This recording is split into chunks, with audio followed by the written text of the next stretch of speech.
Dear student, you are most welcome to our educational channel mechanical Pandit. और मैं आपके प्यारे पांडे सर। आज मैकेनिकल वाइब्रेशन के अंदर हम बात करने वाले हैं डैम्प्ड फ्री वाइब्रेशन। सिर्फ बात नहीं करेंगे बल्कि इसकी पूरी इक्वेशन डेराइव करेंगे, टाइप्स ऑफ डैम्पिंग बताने वाले हैं और विस्कस डैम्पिंग के लिए इक्वेशन भी डेराइव करके आपको समझाने की कोशिश करेंगे। उसके पहले आइए हम थोड़ा सा समझें कि वाइब्रेशन जब हम पढ़ रहे थे, ठीक है ना। वाइब्रेशन दैट मीन्स क्या, any unwanted disturbance, unbalancing, miss alignment, जो भी है सब वाइब्रेशन के अंदर हम लोग पढ़ चुके हैं कई सारे लेक्चर में। इसीलिए ये लेक्चर नंबर हमारा जो है क्या है, 26, ठीक ना। इसका मतलब इसके पहले 25 तक जो है, और इवन स्पेशली 25 में तो हमने एनिमेशन के हेल्प से काफ़ी सारे कॉन्सेप्ट बताए थे। लेकिन फिर आपको याद दिला दें कि वाइब्रेशन जब पढ़ रहे थे तो हमने इसमें दो तरह का वाइब्रेशन पढ़ा था, free vibration and forced vibration, ठीक है। अब जब हम वाइब्रेशन में फ्री और फोर्स्ड की बात करते हैं, दैट मीन्स कि कोई भी एलिमेंट है, ठीक है ना। सपोज कीजिए कि सिंपल सा ये एक फॉर्क है, ठीक है। अब इसको आपने जो है फोर्स लगा दिया तो ये क्या होगा, वाइब्रेट करेगा, वाइब्रेट करेगा, ठीक है ना। और आपने जो फोर्स लगाया सिर्फ सिंगल टाइम लगाया, जैसे आप किसी के घर गए, उसकी दरवाजा नॉक किए सिंगल टाइम, और उसके बाद थोड़ी सी वाइब्रेशन के बाद जो है, जैसे आप मंदिर में गए एक बार घंटी बजाए, ठीक है, तो वह क्या हो गया, फ्री वाइब्रेशन। एक बार आप जो है घंटी बजाकर छोड़ दिए तो वो फ्री वाइब्रेशन हो गया। लेकिन कंटिन्यूअस जैसे आरती हो रही है और कंटिन्यूअस आप घंटी बजा रहे हैं, that will be the forced vibration again. अब फ्री वाइब्रेशन में भी दो तरह का वाइब्रेशन बताए थे, कौन सा, डैम्प्ड जो आज पढ़ने वाले हैं हम, और दूसरा अनडैम्प्ड, ठीक है। अनडैम्प्ड वाइब्रेशन हम लोग बहुत डिटेल में पढ़ चुके हैं, ठीक है ना, बहुत डिटेल में पढ़ चुके हैं। और फोर्स्ड वाइब्रेशन की भी शादी हुई, दो बच्चे, डैम्प्ड एंड अनडैम्प्ड। तो अभी इसकी हम बात नहीं करेंगे, अभी तो हम डैम्प्ड एंड अनडैम्प्ड की बात करेंगे। अब देखिए, हम जब वाइब्रेशन पढ़ा रहे थे तो उसमें हमने बताया था कि जो हमारा एलिमेंट्स है, कौन सा वाइब्रेटिंग एलिमेंट है, उसमें 3 एलिमेंट है इंपॉर्टेंट। एक तो मास, और दूसरा क्या, स्प्रिंग, और तीसरा क्या, डैम्पर, ठीक है ना। इसको बहुत अच्छे से समझिएगा तभी हमारा काम बनेगा। अब जो है ये 3 जो है एलिमेंट्स हैं, और अभी तक जो हम लोग पढ़ रहे थे ये अनडैम्प्ड पढ़ रहे थे। दैट मीन्स कि 25 लेक्चर हम लोगों ने जो है किसके पढ़ लिए, अनडैम्प्ड और fundamental aspects of the vibration. आज अब हम शुरू करेंगे डैम्प्ड। मतलब अभी तक जो था हमारा डैम्प्ड था ही नहीं, ये पार्ट गायब था। मतलब था क्या हमारे पास, सिर्फ ये था, ये स्प्रिंग और इसके नीचे मास। और देखिए स्प्रिंग एंड मास को हमने बताया था कि these are the inherent property of any mechanical system. मतलब कि हर एक मैकेनिकल सिस्टम में ये चीज मिल जाएगा। और स्प्रिंग स्टिफनेस डिफाइंड होता है आपके स्प्रिंग कांस्टेंट से, और मास डिफाइंड होता है, मास दैट मीन्स की KG, weight per unit gravitational acceleration, gravity. तो यहाँ पर यदि हमने इसका डिस्प्लेसमेंट किया, कितना, इसका हमने डिस्प्लेसमेंट कर दिया मान लीजिए, ठीक है ना, कितना, x, ठीक है ना। तो इसका इक्वेशन हमने निकाला था। अब देखिए थोड़ा सा हमने जो है लेक्चर नंबर 10 याद कीजिएगा, यहाँ पर रेफरेंस हम दे देते हैं। लेक्चर नंबर 10 में भी ये चीज हमने समझाया है, ठीक है ना, कि कैरेक्टरिस्टिक्स इक्वेशन कैसे निकालते हैं। आज फिर हम समझाने की कोशिश करेंगे, ठीक है। अब देखिए यहाँ पर मास को डिफाइन करने की जरूरत नहीं है। वाइब्रेटिंग एलिमेंट में मास सबसे इंपॉर्टेंट एलिमेंट है। मास नहीं रहेगा तो फिर कोई मतलब नहीं है, सारी मेहनत आपकी बेकार है, ठीक है, वाइब्रेशन होगा ही नहीं। तो मास रहना कंपलसरी है। और दूसरा एलिमेंट है स्प्रिंग। और यहाँ पर अब थोड़ा सा हम दिखाएं, पहला क्या है, मास, दूसरा क्या है, स्प्रिंग, और तीसरा है डैम्पर।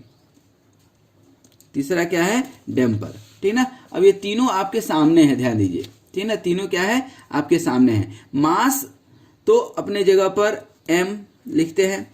स्प्रिंग जो डिफाइंड होता है वह अपने स्प्रिंग स्टिफनेस से डिफाइंड होता है। इसी को स्प्रिंग कांस्टेंट बोलते हैं। क्या बोलते हैं, स्प्रिंग कांस्टेंट बोलते हैं, ठीक ना। इसकी यूनिट होती है न्यूटन पर मीटर, या लोड पर यूनिट डिफ्लेक्शन, यदि उसको डिफाइन करें तो। ये क्या हो गया, स्प्रिंग कांस्टेंट। अच्छा, डैम्पर क्या होता है, डैम्पर को हम डिफाइन करते हैं इसके डैम्पिंग कोफिशिएंट C से। डैम्पिंग कोफिशिएंट C से। डैम्पर को थोड़ा सा आप डिटेल में देखना चाहें तो उसको समझने की कोशिश कीजिएगा। आपको हम बताते हैं, और इसको पहले हम बता भी चुके हैं कि ये डैम्पर जो होता है बेसिकली ये सिलेंडर पिस्टन अरेंजमेंट टाइप से होता है। आपको ज़्यादा दूर जाने की ज़रूरत नहीं है। किसी भी बाइक का शॉक एब्जॉर्बर देख लीजिए। शॉक एब्जॉर्बर में क्या होता है, इधर मान लीजिए व्हील है और यहीं पे ये डैम्पर है और इसी में आपका स्प्रिंग भी लगा होता है। ठीक है, तो स्प्रिंग और डैम्पर दोनों एक साथ है, लेकिन अभी हम सिर्फ डैम्पर समझाने की कोशिश कर रहे हैं। तो ये सिलेंडर पिस्टन अरेंजमेंट, और ये पूरा क्या होता है, पैक होता है। पूरा क्या होता है, पैक होता है। और इसके अंदर विस्कस फ्लूइड्स रहते हैं। क्या रहते हैं, विस्कस फ्लूइड्स रहते हैं। ठीक है, जब इसके ऊपर आप लोड लगाते हैं तो ये विस्कस फ्लूइड यहाँ से साइड से जो है ऊपर जाएगा, या छोटे छोटे छिद्र भी रहते हैं, इसमें होल्स रहते हैं, और ये होल्स भी जो है आपके ऊपर जाएंगे। क्या जाएंगे, ये ऊपर जाते हैं। अब ये ऊपर जाएंगे तो अब इनको आप निकालेंगे कैसे, इनको आप कैसे समझाएंगे। ठीक है, अब ये जो है ऊपर जैसे ही आप फोर्स लगाएंगे तो ये छोटे छोटे जो है छिद्र से ये विस्कस फ्लूइड ऊपर जाते हैं, और फिर जैसे ही लोड हटेगा तो फिर धीरे धीरे ये लिक्विड अंदर आ जाएंगे। ठीक है, तो इसी को हम लोग बोलते हैं विस्कस डैम्पिंग। दैट मीन्स कि there is resistance of this shock load. जो भी लोड आपने लगाया that is the one kind of resistance. तो ये रेजिस्टेंस जो है आपको बियर करेगा। ये आप जो है किसी बाल्टी में पानी रखिए, ठीक है ना, और उसमें जो है आप जो है खुद हाथ रखिए, तो आप देखेंगे कि हाथ रखेंगे तो थोड़ा सा रेजिस्टेंस होगा और पानी ऊपर चले जाएगा, फिर हाथ हटाएंगे तो पानी नीचे आ जाएगा। तो यही विस्कस फ्लूइड। अब ये पानी है, यहाँ पर विस्कस फ्लूइड मतलब कि शहद मान लीजिए, घी मान लीजिए, ग्रीस मान लीजिए, इस टाइप से विस्कस फ्लूइड होता है। तो ये जो डिफाइंड होता है वह डिफाइंड होता है अपने जो है डैम्पिंग कोफिशिएंट C से। ठीक है ना, जो कि हम बहुत डिटेल में आज समझाने वाले हैं। ठीक है, अब ध्यान दीजिएगा। अब यहाँ पर ये डैम्प्ड फ्री वाइब्रेशन में ये डैम्पिंग कोफिशिएंट हो गया। अच्छा, अब देखिए ये मास, स्प्रिंग कांस्टेंट और डैम्पिंग कोफिशिएंट। ठीक है, मास जो है अपनी जगह पर, मास जो है हमेशा फोर्स निकालने के लिए आपको फोर्स निकालना है, क्योंकि इक्विलिब्रियम में चाहिए तो क्या है, फोर्स। इक्विलिब्रियम का यही कंडीशन है ना कि total horizontal force should B 0, total vertical force should B 0। यहाँ पे वर्टिकल एलिमेंट्स हैं सारे। ठीक है ना, तो ये वाला इक्वेशन लेंगे। यही अरेंजमेंट हॉरिजॉन्टल भी हो सकता है। किस तरह से, देखिए यही जो है ऐसे भी हो सकता है। ठीक है ना, ये आपका डैम्पर हो जाए और ये आपका स्प्रिंग हो जाए और ये मास हो जाए। ठीक है ना, ये स्प्रिंग स्टिफनेस के और ये डैम्पिंग कोफिशिएंट C हो गया कि नहीं। अब मास जो है हमेशा डिफाइंड होता है एक्सीलरेशन से। ध्यान रखिए, किससे, एक्सीलरेशन से। स्प्रिंग कांस्टेंट होता है डिस्प्लेसमेंट से, और डैम्पिंग कोफिशिएंट होता है डिफाइंड वेलोसिटी से। ठीक है, अब ध्यान दीजिए कि यदि डिस्प्लेसमेंट हमारा x है, ठीक है, तो वेलोसिटी कितना होगा। यदि डिस्प्लेसमेंट जो है आपका कितना आपने बताया, ध्यान रखिए, डिस्प्लेसमेंट कितना हो गया x, तो वेलोसिटी कितना हो जाएगा दोस्त, dx बाई dt, और इसी को आप लिखते हैं x डॉट। और एक्सेलरेशन कितना हो जाएगा, D square x upon dt square, और ये इसी को आप क्या लिखते हैं, x डबल डॉट। तो एक्सेलरेशन क्या हो गया आपका, x डबल डॉट, डिस्प्लेसमेंट क्या हो गया x, और वेलोसिटी क्या हो गया x डॉट। अब इन तीनों को क्या कर दीजिए, आप मल्टीप्लाई कर दीजिए। मल्टीप्लाई करेंगे तो ये क्या हो जाएगा, mx डबल डॉट, ये kx, और ये क्या हो जाएगा cx डॉट, और इन तीनों को आप जोड़ दीजिए। ठीक ना, तो क्या हो जाएगा आपका mx double dot plus cx dot plus kx equal to 0। ठीक ना, ये 0 मतलब क्या, फ्री वाइब्रेशन। आप एक बार यहाँ पर फोर्स लगाएंगे, उसके बाद इसको छोड़ देंगे, कंटिन्यूअस आप फोर्स नहीं लगाते रहेंगे। ठीक है, फिर ये थोड़ा सा वाइब्रेट होगा, और वाइब्रेट होने के बाद ये स्टैटिक कंडीशन में आ जाएगा। जैसे ये स्प्रिंग है, एक बार आपने इसको पुश किया, ठीक ना, सॉरी पुल किया और इसको छोड़ दिया, तो ये वाइब्रेट होगा, और फिर थोड़ी देर के बाद देख सकते हैं आप। ठीक है ना, ये आपको वाइब्रेट हुआ और स्थिर हो जाएगा थोड़ी देर के बाद। ठीक है, तो जो भी दुनिया में इलास्टिक एलिमेंट है सबके अंदर थोड़ी सी स्प्रिंग की प्रॉपर्टी होती है। ठीक है, अब ये इक्वेशन देखिए, ये इक्वेशन हुआ बेसिकली किसका, आपका किसका इक्वेशन हुआ, mass, damping coefficient and spring constant, मतलब मास, डैम्पर एंड स्प्रिंग। तो ये तीनों इक्वेशन आ गया, और डैम्प्ड फ्री वाइब्रेशन मतलब ये इधर इक्वल टू जीरो। तो जब ये जीरो होगा इसका मतलब कि there is no any kind of external excitation and hence force, total force should be zero. तो यहाँ जीरो हो गया मतलब सिस्टम इज इन इक्विलिब्रियम। तो इसी को हम लोग बोलते हैं कैरेक्टरिस्टिक्स इक्वेशन। क्या बोलते हैं, कैरेक्टरिस्टिक्स इक्वेशन। और ये कैरेक्टरिस्टिक इक्वेशन किसके लिए है, डैम्प्ड फ्री वाइब्रेशन। ठीक है, तो ये कैरेक्टरिस्टिक्स इक्वेशन हमने देखा। और अभी तक जितना इक्वेशन हम पढ़ रहे थे, जितना भी इक्वेशन हमने पढ़ा वो कौन सा इक्वेशन था, जहां पर डैम्पर था ही नहीं। आज तक जितना पढ़े, पहली बार पढ़ रहे हैं कि जब डैम्पर भी है, डैम्पर का कॉन्सेप्ट समझेंगे। अब बात आती है डैम्पर की। तो बेसिकली डैम्पर का काम क्या है, डैम्पर का काम है डैम्पिंग प्रोवाइड करना। क्या प्रोवाइड करना, डैम्पिंग। अब बोलिएगा सर डैम्पिंग क्या है, डैम्पिंग क्या है। तो अब हम जो है डैम्पिंग को थोड़ा सा समझें पहले। अब ये फिगर अपने दिमाग में रखिए और अब हम समझने की कोशिश क्या करते हैं, डैम्पिंग। क्या समझने की कोशिश करते हैं, डैम्पिंग। तो बेसिकली डैम्पिंग इज द, ठीक है ना, यहां पर हम लिखे हैं तो damping is the resistance offered by the any body. Damping is the resistance offered by a body, ठीक है, to the motion of any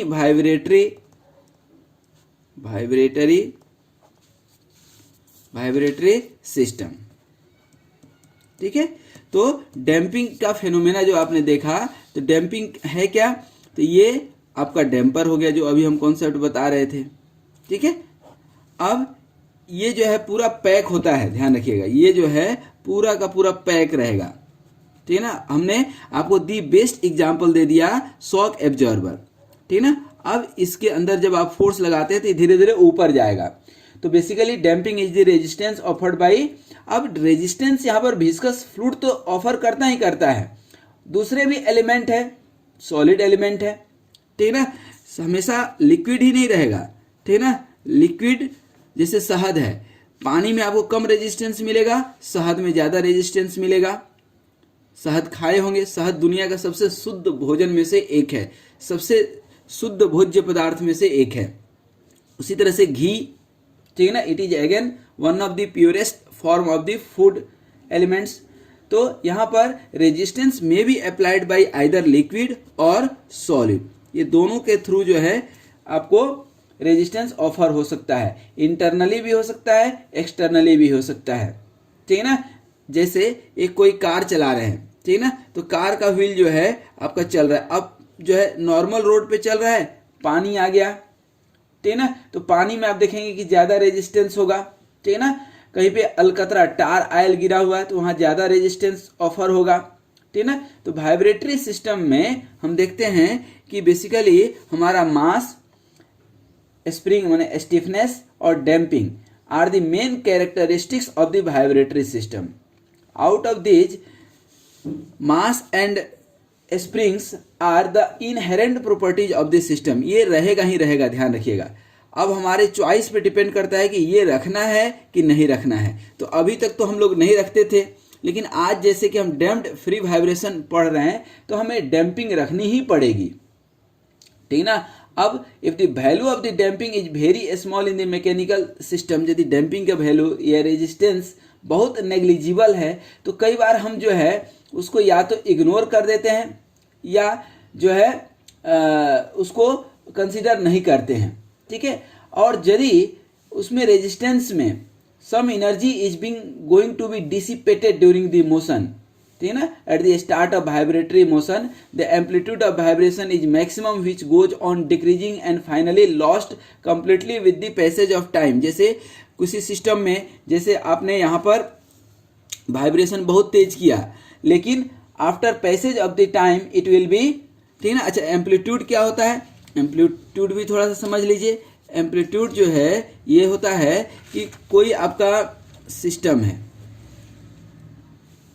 ठीक है, और ये सिस्टम है, ये मीन पोजीशन है, क्या है, मीन पोजीशन है, इसको आपने डिस्प्लेस कर दिया, ठीक है ना। तो डिस्प्लेसमेंट किया तो ये जो है कुछ इधर जाएगा, कुछ लेफ्ट जाएगा और कुछ राइट जाएगा। मैक्सिमम राइट कितना जा सकता है, मैक्सिमम लेफ्ट कितना जा सकता है, इसी को एम्पलीट्यूड बोलते हैं। क्या बोलते हैं, एम्पलीट्यूड, ध्यान रखिएगा, ठीक है।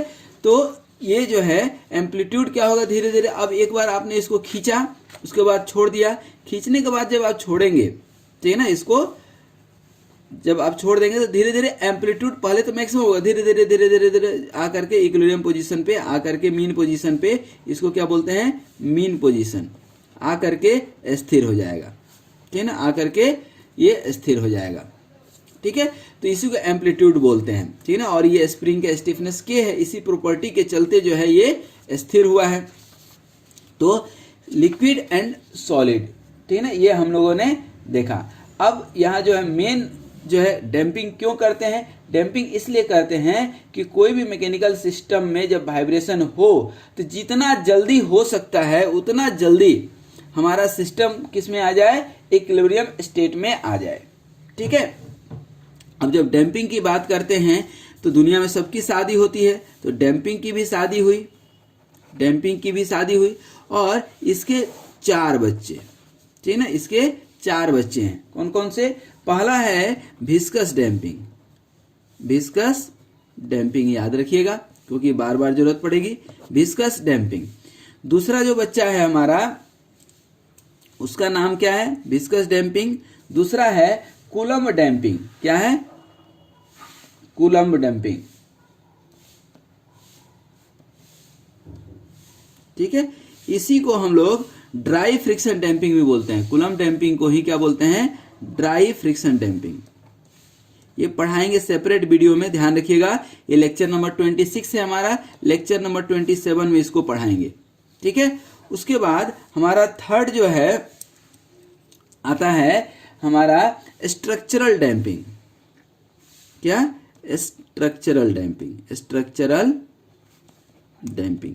इसी को सॉलिड डैम्पिंग भी बोलते हैं हम लोग, ठीक है ना, क्या बोलते हैं, सॉलिड डैम्पिंग। और लास्ट इसी 4 पे करना है विचार, ठीक है ना। ये चौथा जो है हमारा स्लिप या इंटरफेशियल डैम्पिंग बोलते हैं इसको, इंटरफेशियल या स्लिप, या इसी को नॉन लीनियर भी बोलते हैं, नॉन लीनियर डैम्पिंग, ठीक है। तो इस तरह से आपने देखा कि डैम्पिंग के 4 जो है बच्चे हैं, viscous damping, coulomb damping, structural damping, interfacial और नॉन लीनियर डैम्पिंग। तो दोस्तों अब हम लोग जो है सबसे पहला जो है ये लेक्चर नंबर 26 जो अभी हम लोग ऑलरेडी पढ़ रहे हैं उसमें विस्कस डैम्पिंग पढ़ेंगे, 27 में कूलम्ब डैम्पिंग पढ़ेंगे, और 28 में स्ट्रक्चरल डैम्पिंग पढ़ेंगे, और 29 में इंटरफेशियल या नॉन लीनियर डैम्पिंग पढ़ेंगे। तो इस तरह से ये हमारा जो है आगे बढ़ते रहेगा। यहाँ तक आई थिंक कि कोई डाउट नहीं होगा, ठीक है, यहाँ तक क्लियर है। तो अब हम स्टार्ट करेंगे viscous damping in free vibration. ये सब जो है कहानी कुल मिलाकर के ये जो कैरेक्टरिस्टिक्स इक्वेशन आपने दिया, इस कैरेक्टरिस्टिक्स इक्वेशन में जो हमारा ये हुआ सी जो आया, इसी की राम कहानी पूरी है, ठीक है। तो अब हम आ जाएं और ये सिस्टम तो बिल्कुल दिमाग में बैठा लीजिए क्योंकि इससे मुक्ति नहीं मिलने वाली है, ठीक है। तो अब हम लोग पढ़ेंगे जो है टाइप्स ऑफ डैम्पिंग में 4 जो टाइप पढ़े उसमें विस्कस डैम्पिंग सबसे पहले हम पढ़ेंगे, ठीक है। क्या पढ़ेंगे, विस्कस डैम्पिंग, ठीक है। जैसा कि हम बता रहे थे कि ये सिलेंडर पिस्टन अरेंजमेंट टाइप से होता है। ये आपका सिलेंडर हो गया, इधर आपका ये होगा, और ये पिस्टन टाइप से कुछ ऐसा रहता है, ठीक है ना, और ये कंप्लीट जो है पैक्ड रहता है इस तरह से, सिर्फ ये ऊपर नीचे जाने के लायक रहेगा और इसके अंदर जो है विस्कस फ्लूइड्स जो है भरे रहते हैं। इसके अंदर जो है ये विस्कस फ्लूइड भरे रहते हैं। ठीक है, इसके अंदर जो है ये विस्कस फ्लूइड भरे हैं। ठीक है, अब ये विस्कस फ्लूइड जो है जब आप इसके ऊपर लोड लगाते हैं तो यही ऊपर चले जाता है और फिर जैसे ही लोड रिमूव हुआ तो ये नीचे आ जाता है। कहने का मतलब है कि ये जो है जो आपका एनर्जी है, इस एनर्जी को, काइनेटिक एनर्जी को यहाँ पर रेजिस्ट करके थर्मल एनर्जी देने से फ्रिक्शन यहाँ पे क्रिएट होगा। ठीक ना, और उसी को हम लोग बोलते हैं क्या, resistance by the viscous force. ठीक ना, दैट मीन्स कि जो आपका सिस्टम है, ठीक ना, वो विस्कस मीडियम में वाइब्रेट हो रहा है, then damping is called viscous damping. तो हम यहाँ पर लिख भी सकते हैं एक लाइन, क्या लिख सकते हैं, when the vibrating system is allowed to vibrate in viscous fluid, then it is called viscous damping। ठीक है, अब विस्कस डैम्पिंग मतलब किसी भी जो है लिक्विड को आप ले सकते हैं, प्रीफरेबली हम लोग थोड़ा सा विस्कस लिक्विड जैसे शहद टाइप से, ग्रीस टाइप से, इंजन ऑयल जिसको आप बोलते हैं उस टाइप से हम लोग लेते हैं। ठीक ना, अब यहाँ पर विस्कस फ्लूइड, अब विस्कस फ्लूइड का मतलब क्या होता है, विस्कोस फ्लूइड डिफाइंड होता है विस्कोसिटी से। किससे डिफाइंड होता है, विस्कोसिटी। अब यही आज का जो है सबसे इंपॉर्टेंट टॉपिक है कि विस्कोसिटी हमें समझना है। क्या समझना है दोस्त, विस्कोसिटी। अब 20 से 25 मिनट के बाद जो है हम लोग क्या समझने जा रहे हैं, विस्कोसिटी। अब विस्कोसिटी आप थोड़ा सा इसको अच्छे से समझिएगा। Basically viscosity is the property by virtue of which it offers resistance to the motion of one layer to the another layer. यहाँ पर मान लीजिए कि ये आपका कोई पाइप है, ठीक ना, ये क्या है, पाइप है, इसके अंदर जो है लिक्विड्स, कोई भी विस्कस फ्लूइड्स जो है फ्लो कर रहा है। ठीक है ना, अब आपका कोई भी विस्कस फ्लूइड है तो डिफरेंट लेयर्स में है। कभी आप शहद को लेकर के टपका करके देखिए, ठीक ना, वो डिफरेंट लेयर्स में है। अब लेयर्स में क्या होता है कि अब आप क्या करते हैं, इसके ऊपर फोर्स लगाते हैं, यहां पर आप फोर्स लगाते हैं, ठीक ना, जिसको कि शियर फोर्स आगे चल करके हम लोग बोलेंगे। क्या बोलेंगे, शियर फोर्स बोलेंगे। ठीक है, इसको समझिएगा बहुत अच्छे से, इसी को हम लोग बोलेंगे शियर फोर्स। होता क्या है कि ये शियर फोर्स सबसे अपर लेयर पर आपने लगाया तो अपर लेयर आगे मूव करेगा, ठीक ना। अब नीचे वाले लेयर को ये बोलेगा कि दोस्त मैं जा रहा हूं, तुम भी चलो। नीचे वाला बोलेगा कि मैं अस्थिर हूं, मैं क्यों जाऊं। तो ये बोलेगा कि भाई दोस्ती तो निभाओ, तुम इतना दिन साथ में थे, मैं जा रहा हूं, मेरे साथ चलो। तो बोलेगा ठीक है, पूरा तो नहीं चल सकते, थोड़ा सा चलेंगे। तो ये जो है यहां तक जाएगा तो ये थोड़ा सा आगे तक जाएगा। ये सेम यही बात अपने नीचे वाले को बोलेगा। तो ये बोलेगा कि पूरा साथ नहीं देंगे, थोड़ा सा साथ देंगे। साथ कैसे देंगे थोड़ा सा, क्योंकि ये नीचे स्थिर रहता है ड्यू टू इनर्शिया, ठीक ना। ये तो मूव कर जाएगा लेकिन ये मूव नहीं करना चाहेगा, तो ये रेजिस्टेंस, ये नीचे वाला रेजिस्ट करेगा कि भाई हम नहीं जाएंगे पूरा का पूरा, ठीक है, हम थोड़ा सा ही जाएंगे। तो ये थोड़ा आगे जाएगा, ये थोड़ा पीछे जाएगा। इस तरह से आप देखेंगे तो ये आपका सिचुएशन बनता है। सिचुएशन मतलब ये जो है लेयर जो है आपका, जो लेयर यहाँ का था, ये वाला पूरा ये पॉइंट, ये सबसे ऊपर वाला तो इतना मूव कर गया, लेकिन नीचे वाला देखिए कम मूव किया है। कम मूव किया कि नहीं, और सबसे नीचे वाला बिल्कुल मूव नहीं करेगा, ठीक ना। अरे बात समझ में, ये जो है इसलिए नहीं मूव करेगा क्योंकि ये फिक्स्ड है, ठीक है। तो इस तरह से सबसे ऊपर वाला सबसे ज्यादा मूव करेगा, सबसे ज्यादा मूव किया तो इसकी वेलोसिटी जो है मान लीजिए क्या है, v वेलोसिटी है। इसकी वेलोसिटी क्या है, v है। अब यहां पर आप समझेंगे थोड़ा सा, तो इसकी वेलोसिटी v है। अब यहां पर इसकी टोटल डिस्टेंस कितनी है, ये टोटल हाइट मान लीजिए कितना है आपका, टोटल हाइट कितनी है, मान लीजिए h। ये टोटल हाइट कितना है आपकी h, ठीक है ना। अब एच हाइट पर वेलोसिटी कितना है v, ठीक ना। तो y हाइट पे कितना होगा वेलोसिटी बताइए तो। यहां पर यदि कोई वेलोसिटी पूछता है, ठीक ना, तो v पे h पे v है तो 1 पे क्या आएगा v बाई एच, तो y पे क्या होगा v इंटू वाई अपन h, सिंपल एकिक नियम से। तो वी वाई जो है आपका वेलोसिटी, मतलब यहां पर आप निकालेंगे वी वाई तो क्या हो जाएगा वी वाई अपन एच होगा कि नहीं, ये वेलोसिटी हो जाएगा आपका। आ रही बात समझ में, ठीक ना। अब यहां पर भी वेलोसिटी निकल गया, ये क्या निकल गया वेलोसिटी निकल गया। अब जब आप निकालते हैं, ठीक ना, अब अच्छा यहां तक तो समझ गए। तो हम क्या यहाँ विस्कोसिटी का डेफिनेशन लिख सकते हैं क्या, थोड़ा सा लिख देते हैं ताकि आपको डाउट नहीं हो। तो viscosity is the property of by which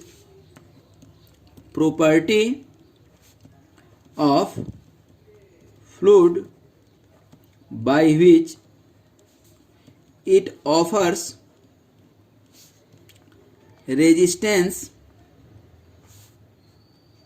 resistance of one layer with other। ठीक है, यहां तक कोई डाउट नहीं।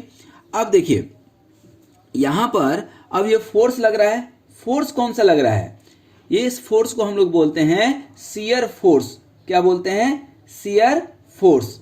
ठीक है, अब ये जो रेजिस्टेंस ऑफर कर रहा है, ध्यान दीजिए कि अब आप बचपन में पढ़े हैं, क्या पढ़े हैं कि एक बॉडी जब दूसरे बॉडी के ऊपर चलेगा, एक बॉडी है और ये दूसरा बॉडी है, इसके ऊपर जब ये मोशन करेगा तो यहाँ पर रेजिस्टेंस होगा और यही रेजिस्टेंस आपका फ्रिक्शनल रेजिस्टेंस होता था, ठीक ना। और इसी को आप म्यू आर एन निकालते थे, ठीक ना, ये आर एन, तो यही म्यू, और म्यू क्या होता था, ये कोफिशिएंट ऑफ फ्रिक्शन, तो वही म्यू यहां भी कोफिशिएंट ऑफ विस्कोसिटी है। तो यहां भी ये म्यू लगता है और म्यू को ही हम लोग बोलते हैं कोफिशिएंट ऑफ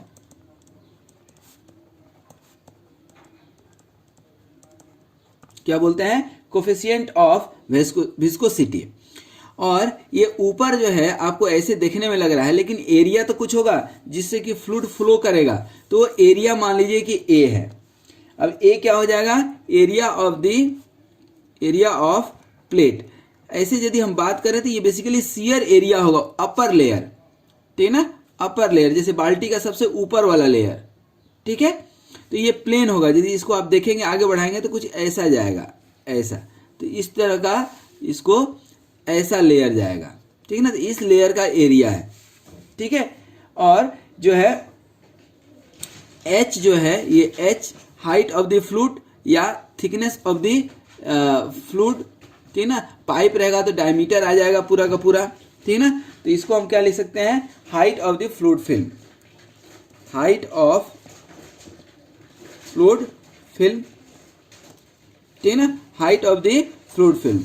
अब यहां पर आप पढ़ चुके हैं कि यहां जो शियर स्ट्रेस लगेगा, शियर स्ट्रेस क्या होता है, शियर स्ट्रेस यहां पर जो लगेगा, ठीक ना, शियर फोर्स अपन एरिया, यही शियर फोर्स अपन क्या होता है, एरिया, क्या होता है, शियर फोर्स अपन एरिया। अब ये शियर फोर्स, ठीक ना, अब यही विस्कोसिटी का रूल ये कहता है कि this shear force is directly proportional to the, ये शियर फोर्स। अब आप यहाँ पे समझ सकते हैं कि यहाँ ये क्या है, वेलोसिटी v, समझिएगा ये वेलोसिटी क्या है, यहाँ पर v है, और नीचे जाएंगे तो वेलोसिटी क्या होगा, कम होते जाएगा, क्योंकि v अपन h इंटू वाई, वाई जैसे जैसे बढ़ेगा वैसे वैसे जो है ये कम होते जाएगा। मतलब यहाँ शियर स्ट्रेस सबसे ज्यादा है, उससे कम यहाँ पे, उससे कम यहाँ पे, उससे कम यहाँ पे, उससे कम यहाँ पे। दैट मीन्स कि this shear stress is directly proportional to the velocity of the fluid. कहाँ पे, वाई पे, वहां पर ये क्या है, वाई पे। और यहाँ शियर स्ट्रेस क्या है, फोर्स अपन अच्छा यही शियर स्ट्रेस जब आप निकालेंगे तो म्यू इंटू वी वाई, और म्यू ही क्या हो जाएगा, ठीक है ना, प्रोपोर्शनैलिटी कांस्टेंट, यही क्या हो गया, प्रोपोर्शनैलिटी कांस्टेंट, ठीक है। क्या हो गया, प्रोपोर्शनलिटी कांस्टेंट। अच्छा, टी टाउ इक्वल टू क्या है, टाउ इक्वल टू क्या है, F upon A force upon area equal to mu into V Y. अब वी वाई क्या है यहाँ पर, V Y at distance Y, at distance Y तो क्या हो जाएगा, V Y upon H, V Y upon H. यहां पर निकालेंगे तो वाई पे डिस्टेंस पे तो वी वाई अपन एच हो गया कि नहीं। दैट मीन्स कि यहां पर अब फोर्स यदि आप निकालेंगे, यहां फोर्स निकालेंगे तो म्यू ए इधर चले गया, म्यू ए, और एच क्या हो गया यहां पर, और वी वाई, वाई की जगह यूनिट यदि हम ले लें तो यहाँ पर की वेलोसिटी वी वाई, तो यहाँ ये वी वाई है, ठीक ना, वी वाई अपन एच, ठीक है। अब इसको mu A upon H into क्या होगा भी, और इस भी को याद होगा आपको, भी को ही हम जो है थोड़ी देर पहले समझाए थे यहाँ पर कि velocity D x upon D T, ठीक है, D X by D T को ही एक्स डॉट लिखे थे, याद होगा आपको। तो हम इसी को जो है यहाँ पर म्यू ए अपन एच, ठीक ना, और इनटू क्या हो जाएगा, ये वेलोसिटी की जगह पर एक्स डॉट। अब हम यहाँ पे वाई लिए हैं, वाई की जगह हम एक्स भी ले सकते थे, ठीक ना। तो हम एक्स डॉट जो है ये एक्स डिस्प्लेसमेंट है, ये लीनियर डिस्प्लेसमेंट है, ये वर्टिकल हाइट है, ठीक ना। तो हम इसको वाई ही रहने देते, ये क्या हो गया एक्स डॉट, ठीक है। अब कुल मिला करके ये फोर्स कितना हो जाएगा, ठीक ना, फोर्स, ठीक ना। अच्छा, यहाँ पर एक y भी बचा, तो y आप चाहे तो इधर ले लें, तो फोर्स पर यूनिट लेंथ आ जाएगा, ठीक है, टेंशन, ठीक है ना, अब सरफेस टेंशन जिसको बोलते थे, याद होगा आपको। तो यहाँ पर y हमने हटा दिया, तो ये mu A upon H x dot हो गया, और ये देखिए म्यू ए अपन एच को हम लिख सकते हैं c और x डॉट, ठीक ना। यही c इक्वल टू क्या हो जाएगा यहाँ पर, c equal to mu A upon H, और म्यू ए अपन एच को ही हम लोग बोलते हैं डैम्पिंग कोफिशिएंट। क्या बोलते हैं इसको, डैम्पिंग कोफिशिएंट। ये याद रखिएगा, ये बहुत इंपॉर्टेंट है, ठीक है, ये क्या है, बहुत इंपॉर्टेंट है, ठीक है। अब इस इक्वेशन को जो है थोड़ा सा आगे हम लोग समझ लें, ये डैम्पिंग कोफिशिएंट हो गया। तो अब ये याद रहेगा आपको कि F equal to C X dot, किस केस में, ठीक ना, सी एक्स डॉट। अब यहाँ पर सी एक्स डॉट मतलब ये भी है और डिस्प्लेसमेंट कितना है, एक्स है, ध्यान रखिएगा, ठीक ना। तो भी इक्वल टू एक्स डॉट हम लिखे हैं, C X dot where C equal to क्या है, म्यू ए अपन एच। इसकी यूनिट यदि आप लिखना चाहें तो क्या हो जाएगा, आप देखिए यहाँ पर ये क्या है c, तो c इक्वल टू क्या हो जाएगा, f अपन x डॉट, और f का यूनिट क्या होता है न्यूटन, x डॉट का क्या होगा, x डॉट मतलब वेलोसिटी, तो मीटर पर सेकेंड मतलब न्यूटन सेकेंड पर मीटर, ठीक है, याद रहेगा। तो अब देखिए इसी कॉन्सेप्ट को अब हम आगे बढ़ाएं, यहाँ पर थोड़ा सा देखेंगे कि ये विस्कस डैम्पिंग तो हुआ। अब विस्कस डैम्पिंग में जब वाइब्रेशन हो रहा है तो किस तरह से ये एनर्जी को डिसिपेट करता है, ठीक है। विस्कस डैम्पिंग हम यूज क्यों किए थे, हमने आपको बताया था कि 4 डैम्पिंग है, कितना है, 4 डैम्पिंग है। तो यहाँ पर सबसे पहले एनर्जी कैसे डिसिपेट होता है, with the help of thermal, ठीक है ना, थर्मल एनर्जी के थ्रू। अब थर्मल एनर्जी के थ्रू कैसे होता है, यहाँ पर कि विस्कस फ्लूइड है और एक लेयर दूसरे लेयर से रेजिस्टेंस पैदा करता है, तो रेजिस्टेंस होगा, जैसे अपने हथेली को रगड़ेंगे तो आप क्या देखेंगे कि हीटअप हो जाता है, तो वही हीटअप हो गया और वो हीट कहाँ चले गया, इन्वायरमेंट में, वह हीट कहाँ चले गया, इन्वायरमेंट में। तो अब हम लोग नेक्स्ट टॉपिक इसी के अंदर पढ़ेंगे, क्या, energy dissipated due to viscous damping, ठीक है ना, energy dissipation in viscous damping, ठीक ना। अब ये कॉन्सेप्ट थोड़ा समझ लीजिएगा, एनर्जी डिसिपेशन। तो अब हमने देखिए फोर्स क्या निकाला है, सी एक्स डॉट, तो क्या लिख सकते हैं सी, और ये D X by D T, यही है ना, D X upon D T. अच्छा, ये फोर्स, अब ये कोई लेयर है, फ्लूइड का लेयर है, इसके ऊपर आपने फोर्स लगाया F और डिस्प्लेसमेंट कितना हुआ x, तो वर्क डन कितना हो जाएगा? वर्क डन क्या होता है? यही ना, force into displacement, work done. तो वर्क डन क्या होता है? Force into displacement.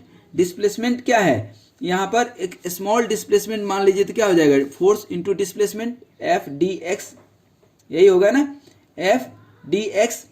और यहाँ पर एफ की जगह क्या लिखेंगे? C D X upon D T into क्या हो जाएगा? डी एक्स हो जाएगा। अब यहाँ पर फिर थोड़ा आगे देखिए, वर्क डन पर साइकिल, एनर्जी क्या होता है? Work done per unit time, यही होता है ना एनर्जी। भाई वर्क डन पर, कोई काम को कोई 10 मिनट में कर रहा है, कोई 5 मिनट में कर दे रहा है, मतलब उसके पास एनर्जी ज्यादा है, तो एनर्जी क्या होता है? वर्क डन पर यूनिट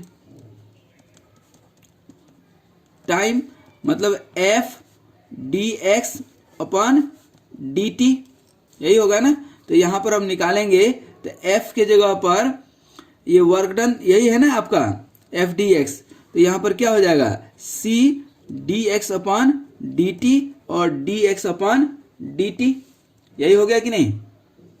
यही हुआ ना राम कहानी। दैट मीन्स कि ये क्या हो गया? एनर्जी। और चूंकि यहाँ पर डी एक्स स्मॉल डिस्प्लेसमेंट ले रहे हैं, तो यहाँ भी एनर्जी मतलब बहुत ज्यादा एनर्जी नहीं लेंगे, छोटा सा ही एनर्जी अमाउंट लेंगे ना, ठीक है। अब ये डेल्टा ई कितना हो जाएगा आपका? सी और यहाँ पर D X by D T का स्क्वायर, ठीक है। टोटल एनर्जी डिसिपेटेड निकालने दे दी, टोटल एनर्जी डिसिपेटेड, इसी को क्या कर देते हैं? इंटीग्रेशन कर देंगे। तो ये तो डेल्टा ई का तो डेल्टा ई ही रहेगा अपने चेंज इन एनर्जी, क्योंकि E1 माइनस E2 निकलेगा, ध्यान रखिएगा। और ये क्या हो जाएगा? Integration C D X by D T का स्क्वायर और इंटू डी टी। बोलिएगा सर इसमें अब लिमिट क्या दें हम? क्या लिमिट क्या दें? तो लिमिट अब आप टाइम पीरियड में लेते हैं ना, तो ये फ्रीक्वेंसी है, ठीक ना।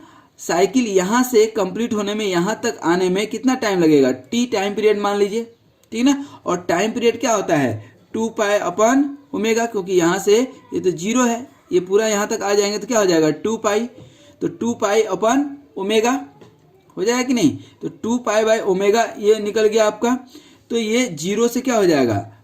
2 पाई बाई डब्ल्यू, मतलब 0 से टी हम दिए हैं एक तरह से, ठीक ना। इसको आप लिखना चाहें तो 0 से T C D X by D T का स्क्वायर इंटू डी टी। ये आपका क्या हो गया? इक्वेशन हो गया किसका? चेंज इन एनर्जी का। क्या हो गया? चेंज इन एनर्जी का। अब यहां पर आप क्या कर सकते हैं, क्या लिख सकते हैं, थोड़ा समझिएगा। यही जो D X by D T का स्क्वायर है और 0 से टी है, तो इसको हम कैसे लिखेंगे? ठीक है, समझिएगा। ये जो है, जो आपने यहाँ पर ये सर्कल देखा, जो हमने आपको साइकिल समझाया, सपोज कीजिए कि पार्टिकल जो वाइब्रेट हो रहा है या जो मूवमेंट है वह क्या है? हार्मोनिक मोशन है, सिंपल हार्मोनिक मोशन है। तो सिंपल हार्मोनिक मोशन में इक्वेशन क्या होता है? x equal to A sine omega T. तो D X by D T क्या होगा बताइए? तो A omega cos omega T होगा कि नहीं? ठीक है। अब D X by D T, तो यहाँ पर चेंज इन एनर्जी कितना निकला है? यही तो एनर्जी निकला है ना, क्या? C D X by D T का स्क्वायर इंटू डी टी, ठीक है। तो अब यहाँ पर अब क्या लिखेंगे? इंटीग्रेशन 0 से 2 पाई बाई डब्ल्यू, और सी तो रहने दीजिए, D X by D T की जगह पर ये रख सकते हैं कि नहीं? क्या? ए ओमेगा कॉस ओमेगा टी का स्क्वायर इंटू डी टी, ठीक है। अब देखिए तो यहाँ पर दोस्त, ये जब आप निकालेंगे तो सी A square omega square, C A square omega square, तो कॉमन आ जाएगा, बचेगा क्या? Cos square omega T into D T, और ये 0 से क्या हो जाएगा? 2 पाई बाय डब्ल्यू, यही होगा कि नहीं? ठीक ना। अब इसी को कॉस स्क्वायर ओमेगा टी को आप ब्रेक कर दीजिए, ठीक ना। कैसे ब्रेक करेंगे? इंटीग्रेशन करेंगे। कॉस स्क्वायर ओमेगा टी का डायरेक्ट इंटीग्रेशन तो नहीं होगा, लेकिन आपको मालूम है, यहाँ पर मैं थोड़ा सा लिख देता हूँ कि cos 2 ओमेगा टी का फॉर्मूला क्या होता है, क्या होता है, cos square omega T minus 1, यही होता है ना। तो cos स्क्वायर ओमेगा टी का क्या हो जाएगा, 1 इधर आ जाएगा तो 1 प्लस ये 2 आता है, तो 1 प्लस cos 2 ओमेगा टी अपन क्या हो जाएगा 2, ठीक ना। तो वही चीज हम यहाँ लिख दें, क्या लिखेंगे, C A square omega square integration 1 plus cos 2 omega T upon 2 into D T, और इंटीग्रेशन क्या हो जाएगा 0 से 2 पाई बाई डब्ल्यू। इसको सॉल्व कीजिए। इसको आप जब सॉल्व करेंगे तो देखेंगे, इसको जब आप सॉल्व करेंगे तो सी ए स्क्वायर ओमेगा स्क्वायर, और इसको आप इंटीग्रेट करेंगे तो ये हाफ चाहे तो आप बाहर ले लीजिए, हाफ चाहे तो बाहर ले लीजिए। अब यहाँ पे क्या हो जाएगा, डी टी का टी, और कॉस का इंटीग्रेशन क्या होता है, कॉस किसका डिफरेंशिएशन होता है, साइन का, तो क्या हो जाएगा sine 2 omega T divided by 2, और इंटीग्रेशन 0 से 2 पाई बाई डब्ल्यू। ध्यान दीजिए यहाँ पर सी ए स्क्वायर ओमेगा स्क्वायर, और यहाँ क्या बचेगा, टी के जगह पे 2 पाई बाई डब्ल्यू, इधर सब क्या आ जाएगा 0। तो ये देखिए, तो डब्ल्यू और डब्ल्यू एक कैंसिल हो गया, और ये 2 तो पहले से था, तो ये 2 और 2 कैंसिल हो जाएगा, तो क्या बचेगा पाई सी ओमेगा ए स्क्वायर। तो ये निकला आपका क्या, चेंज इन एनर्जी, ठीक है। तो आपका total energy dissipated due to viscous damping कितना निकल गया, पाई सी ओमेगा ए स्क्वायर। ये आपका निकल करके आया क्या, एनर्जी, ठीक है। अब ये एनर्जी किस फॉर्म में होगा, ये एनर्जी या तो काइनेटिक एनर्जी में होगा या पोटेंशियल एनर्जी। कहने का मतलब कि रिले मेथड आप पढ़े हैं, क्या पढ़े हैं, रिले मेथड पढ़े हैं। रिले मेथड में क्या कहता है कि total energy of the vibrating system can be either maximum kinetic energy या maximum potential energy. Rayleigh method याद कीजिए, कई बार हम लोग डिस्कस कर चुके हैं, ठीक है ना। तो एक तो यहाँ पर आपको ध्यान देना है कि जो आपकी एनर्जी है जो डिसिपेट हो रही है due to viscous damping, due to viscous damping के चलते जो एनर्जी डिसिपेट हो रही है, तो वह जो है energy delta E is directly proportional to amplitude का स्क्वायर, है कि नहीं, and proportional to the angular velocity W, ठीक है। अब यहाँ पर एक चीज ध्यान दीजिए, एक चीज क्या ध्यान देना है आपको कि ये जो है पाई सी ओमेगा ए स्क्वायर जो आप निकाले, और यदि हम इसी का काइनेटिक एनर्जी निकालें, थोड़ा सा ध्यान दीजिएगा, यदि हम काइनेटिक एनर्जी मैक्सिमम निकालते हैं तो क्या लिखते हैं हम, half M V square, M V square मतलब एक्स डॉट का स्क्वायर, ठीक है। और यही क्या होगा, हाफ एम और एक्स डॉट मतलब क्या, यही है ना, X equal to A sine omega T लिए थे हम, एक्स डॉट क्या होगा, A omega cos omega T, तो एक्स डॉट मैक्सिमम कितना होगा, ए ओमेगा, यही होगा ना, देख लीजिए, A sine omega T, A W cos omega T, A omega, यही मैक्सिमम होगा। तो ये क्या हो जाएगा, ए ओमेगा का स्क्वायर मतलब half M A square omega square, ठीक है। तो यहाँ पर आप एक चीज देख सकते हैं कि ये आपका टोटल काइनेटिक एनर्जी किसका हुआ, सिस्टम का, और एनर्जी डिसिपेशन कितना हुआ, ये हुआ, तो ये टोटल एनर्जी है, ठीक है। तो अब हम निकालते हैं एक रेशियो, किसका ratio, total energy and total energy dissipated. तो रेशियो जो है उसको हम लोग बोलते हैं स्पेसिफिक डैम्पिंग कैपेसिटी, किसका, एनर्जी कितना डिसिपेट हुआ और कितना था, ठीक है ना। डिसिपेट कितना हुआ दोस्त, pi C omega A square, pi C omega A square, और टोटल था कितना, half M A square omega square.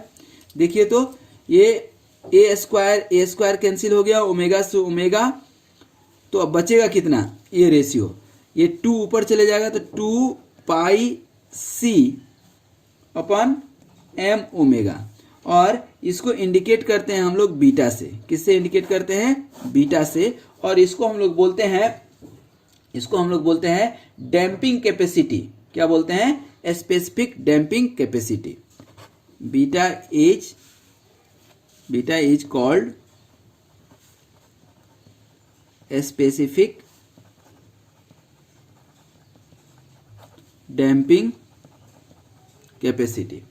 ठीक ना। और बेसिकली बीटा क्या है? एक कांस्टेंट है। ठीक ना। इसको आप निकालेंगे इसका यूनिट, तो ये यूनिटलेस क्वांटिटी आएगा। ठीक ना। तो इस तरह से ये डैम्पिंग रेशियो जो है आप निकालते हैं।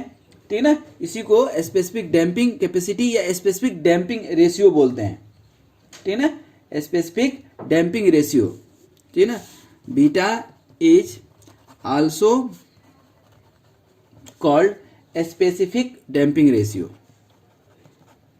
स्पेसिफिक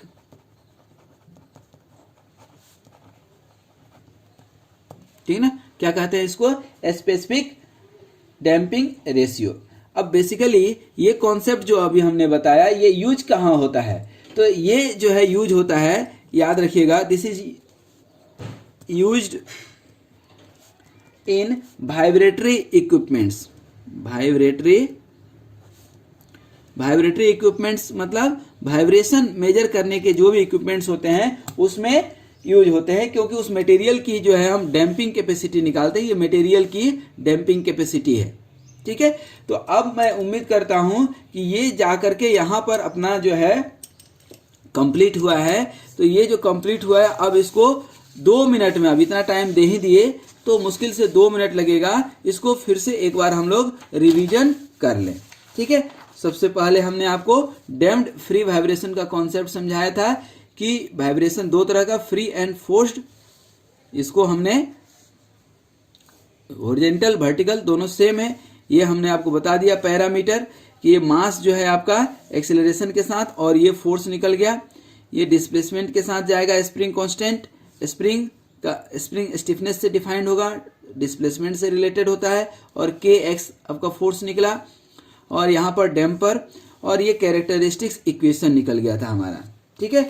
इसके बाद जो है हमने आपको डैम्पिंग बताया था, क्योंकि अभी तक जो है हम लोग जो पढ़ रहे थे अनडैम्प्ड वाइब्रेशन पढ़ रहे थे। ये जो हमारा लेक्चर नंबर 26 है, उम्मीद करता हूँ कि लेक्चर नंबर 25 भी देखे होंगे, उसको जरूर देख लीजिएगा। ठीक है, क्योंकि वो एनिमेशन के हेल्प से हमने पूरे यूनिट को कवर किया है। अब देखिए ये कैरेक्टरिस्टिक्स इक्वेशन हुआ, उसके बाद डैम्पिंग हमने समझाने की कोशिश किया था आपको। डैम्पिंग में हमने आपको लिक्विड और सॉलिड डैम्पिंग बताया, और इसके आधार पर डैम्पिंग के 4 बच्चों का नाम हमने बताया था, viscous, coulomb, structural and interfacial. ठीक है। उसके बाद हमने विस्कस डैम्पिंग समझाने की कोशिश क्या किया, हमने समझाया ही। ठीक है, बहुत बेहतरीन तरीके से कि vibratory system is allowed to vibrate in viscous fluid, then it is called viscous damping. और ये विस्कस डैम्पिंग में जो आप देखते हैं, ये जो है पूरा का पूरा खेल जो है तेल का है, पूरा खेल तेल का है। तेल मतलब विस्कस फ्लूइड, पानी विस्कस फ्लूइड उतना ज़्यादा नहीं है। ठीक है ना, वो भी विस्कोसिटी उसकी होती है, बट बहुत कम, negligible, that we can ignore. ठीक है ना, बट जो है ऑयल की विस्कोसिटी इग्नोर नहीं कर सकते हैं, शहद की विस्कोसिटी इग्नोर नहीं कर सकते हैं। ठीक है, तो ये सारी चीज़ें हमने निकाला था। शियर फोर्स हमने समझाया कि शियर स्ट्रेस कैसे निकालते हैं, फोर्स पर यूनिट एरिया, ये सब चीज़ें हम समझाए थे। और फिर ये वेलोसिटी वगैरह निकाल करके हमने ये डैम्पिंग कोफिशिएंट कैसे आया, डैम्पर, ये डैम्पर जो है हमने बताया था ना कि डैम्पर डिफाइंड होता है किससे, सी से, लेकिन ये डैम्पिंग कोफिशिएंट कैसे निकालेंगे, तो ये यहाँ पर आया। किस कंडीशन के लिए, विस्कस डैम्पिंग के लिए, याद रखिए बार बार मैं बोल रहा हूँ, ये किसके लिए, विस्कस डैम्पिंग के लिए। उसके बाद ये F = CX डॉट आ गया, ये F = CX डॉट आपका फोर्स आ गया, किसके लिए, डैम्पर के कंडीशन में। ठीक है, अब जो है डैम्पर तो हमने देख ही लिया। अब डैम्पर के चलते कितना एनर्जी डिसिपेट हुआ, एनर्जी डिसिपेट कितना हुआ विस्कस डैम्पिंग के चलते, तो एनर्जी मतलब वर्क डन आपने निकाला, वर्क डन के बाद एनर्जी निकाल लिए, और ये एनर्जी को हमने सॉल्व किया है। ठीक है ना, फॉर ए साइकिल। ठीक है ना, एक सिंगल, जैसे यही इसी को समझिए कैसे निकालते हैं, साइकिल मतलब ये भी हो सकता है, ये ऐसे गया, तो ये जो है एक साइकिल हुआ। ठीक है ना। एक साइकिल के लिए एक टाइम पीरियड, ठीक है ना, 1 cycle time taken to complete the cycle is called time period. तो इससे हम टाइम पीरियड निकाल लिए, ये टाइम पीरियड हो गया, ठीक है। और इसी से हम सॉल्व करके आपको ये निकाले थे। चलते चलते हमने ये एनर्जी निकाल दिया आपको। तो ये एनर्जी इतना डिसिपेट हुआ। अच्छा, इतना एनर्जी डिसिपेट हुआ और आया कितना था एनर्जी, मिला कितना एनर्जी, ठीक है ना। किसी मटेरियल में आपने इस बीम पे, ठीक है ना, आपने एनर्जी दिया कितना और ये कितना ये एब्जॉर्ब कर लिया। तो एब्जॉर्ब इतना किया, एब्जॉर्ब मतलब डिसिपेट किया, और लिया कितना, तो लिया टोटल एनर्जी। टोटल या तो काइनेटिक एनर्जी ले सकते हैं या टोटल पोटेंशियल एनर्जी। तो ये हमारा टोटल एनर्जी निकला, ठीक है ना, ध्यान रखिएगा, टोटल एनर्जी। अब हम एक रेशियो निकालते हैं कि कितना डिसिपेट हुआ और कितना था। तो इतना डिसिपेट आपका हुआ और इतना था, तो इन दोनों का जब आप रेशियो निकालते हैं तो ये निकल करके आता है। ये बहुत इंपॉर्टेंट है, 2πc/m ओमेगा। अब इस बीटा को ही हम लोग डैम्पिंग रेशियो बोलते हैं या स्पेसिफिक डैम्पिंग कैपेसिटी भी बोलते हैं। किसी भी मटेरियल का हम लोग जब मार्केट से परचेज करते हैं या जो है डैम्पर खरीदते हैं तो उसकी स्पेसिफिक डैम्पिंग कैपेसिटी आप चेक आउट कर सकते हैं, क्योंकि यह जो है वाइब्रेटरी एलिमेंट्स में यूज होता है, ठीक है ना। तो ये बीटा था हमारा, beta is called specific damping ratio and this concept is being used in the manufacturing of vibratory equipments. तो आई होप कि ये कॉन्सेप्ट आपको बिल्कुल बहुत अच्छे से समझ में आया और जो है आप इसके ऊपर न्यूमेरिकल भी देखेंगे, ठीक है ना, तो और ज़्यादा कॉन्सेप्ट क्लियर होगा।